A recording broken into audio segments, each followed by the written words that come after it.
My name is Tod Oseid. I played for the Wagon Wheel Cardinals. Started playing there in 1963 and played through 66 till they terminated the hockey team.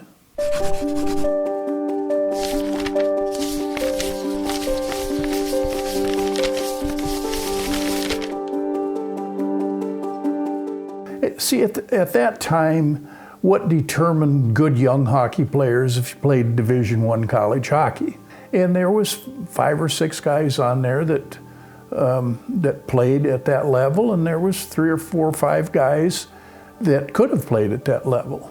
And you know, if there was 20 guys in the roster, there was probably 10 guys that were real good hockey players. There were 5 guys that were pretty good hockey players, and 5 guys that were just had a whole lot of heart and tried a lot. I scored a lot of goals, and today, if I took my best years of hockey and I played against one of these goalies in the NHL and I had 20 breakaways on him, if I got one behind him, I might be lucky. Fighting at that time, that really wasn't a part of the game. We had a kid, and he was big, strong kid. I mean, he was, you know, he could go through the side of a building. He'd get in a fight with somebody that weighed 50 pounds less, and he wasn't a foot taller, and he'd get whipped. But he'd fight, you know. And of course, the time when they fought back then, you didn't hold a jersey and punch somebody, you fought. You just dropped the gloves and you went at it. Now, you could hit somebody as hard as you wanted to hit, and I mean, there was guys that could really hit that time, and you got hit and got flattened. You didn't jump up and go try to fight. You know, if you don't want to get hit, play tennis. Practice schedule was, we practiced Monday, Tuesday, Wednesday, Thursday, and if we didn't have a game on Friday, we practiced Friday.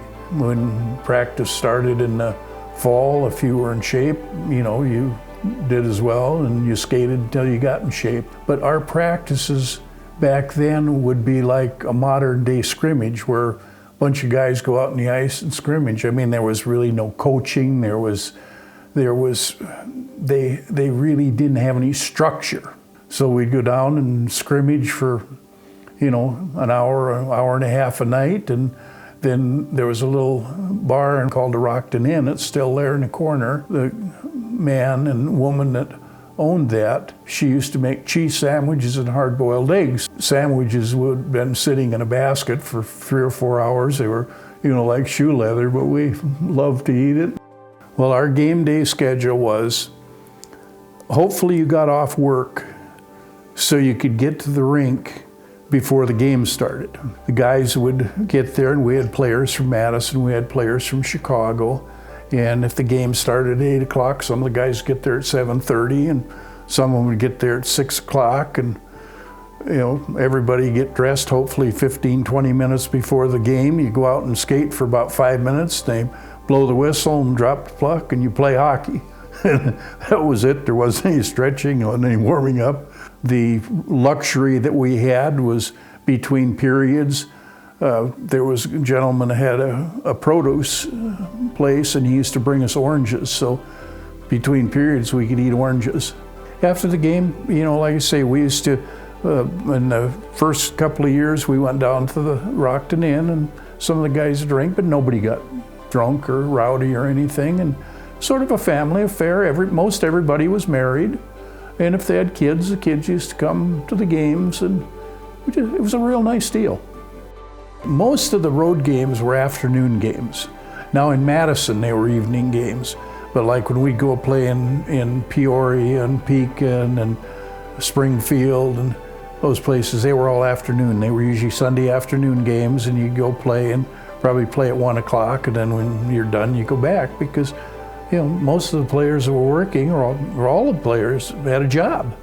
God bless. I mean, there was guys that drove from Madison, that drove from Chicago. I mean, they'd come here 5 nights a week to practice, you know, and they'd come for the games, and you know, they had nothing for it. The environment in hockey at that time wasn't like it was today.